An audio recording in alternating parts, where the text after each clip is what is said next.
Nous sommes là de 15 pays d'Afrique. C'est cette communauté qui s'est réunie. Il ne s'agit pas seulement d'un atelier, mais nous faisons ici la restitution des 2 ans de travail de nos projets.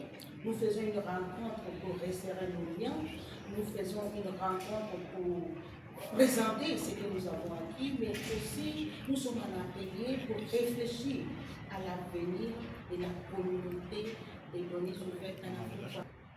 Alors, nous avons entamé une grande œuvre de formation en données ouvertes. Nous revenons écouter nos 220 formés.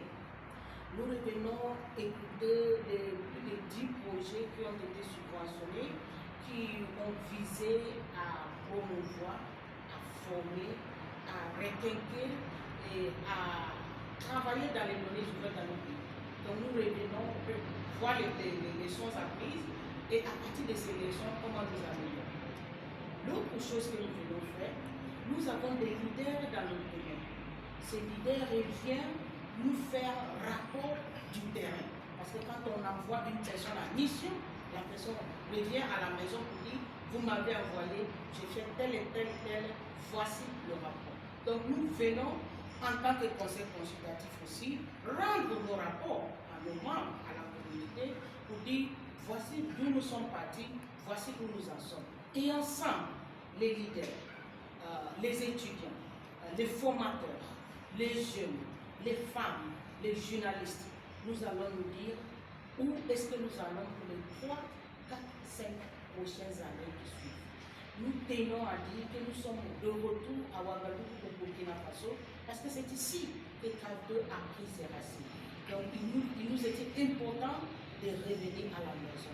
Sur ce, je tiens à dire merci à Madame la ministre de digitalisation qui nous accueille encore, qui nous fait l'honneur de nous déplacer un directeur pour nous appuyer. C'est une dame avec qui nous avons fait de grandes choses dans la technologie. C'est une personne qui est un menteur pour beaucoup de femmes, mais qui est aussi un leader dans le domaine d'ouverture des données.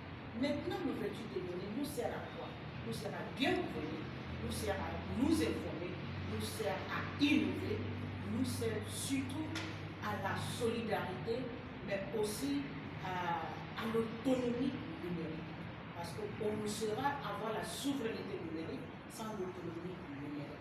Il en est temps que l'Afrique y repense, nous y sommes, nous contribuons et nous écoutons aussi, venez nous voir et approchez-nous.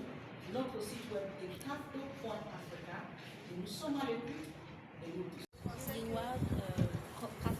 Je suis Ivoirienne et le projet que j'ai présenté consistait à documenter les grossesses en milieu scolaire en Côte d'Ivoire.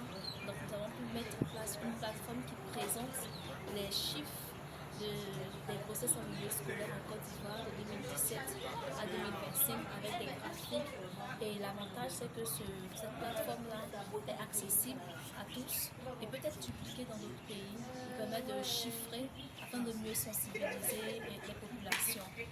2 jours de participation à cet atelier, je retiens en tout cas beaucoup de communication, beaucoup d'échanges, beaucoup d'idées, surtout beaucoup d'apprentissage entre pairs et des perspectives pour les années à venir pour toute cette communauté des données ouvertes francophones.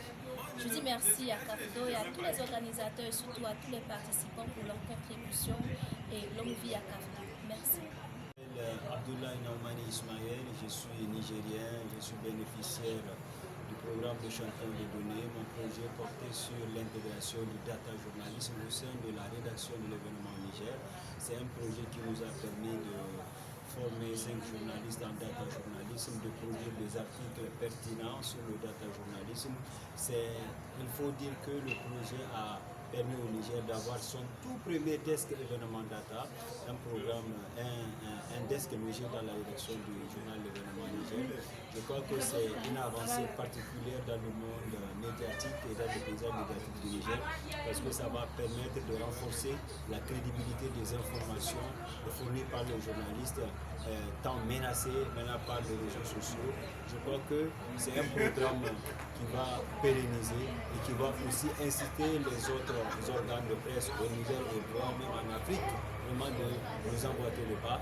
Déjà un guide d'intégration sera bientôt disponible qui pourra servir de parchemin pour les médias afin d'intégrer le data journalisme dans leur rédaction.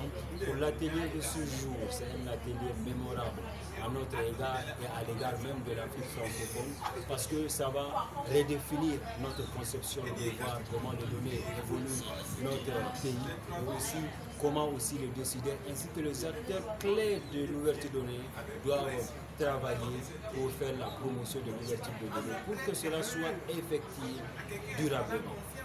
Je suis bénéficiaire des mini-subventions IWA pour la réalisation d'une plateforme de vulgarisation des articles scientifiques de recherche et d'innovation au Bénin et dans la sous-région. J'avoue que c'est une plateforme très bénéfique pour les étudiants en fin de cycle de licence et de master dans les filières techniques des universités de l'Afrique de l'Ouest. Dans ce sens que ça les permet d'avoir accès à ce qui existait et pour pouvoir l'améliorer ou rénover afin de mieux participer au développement en Afrique.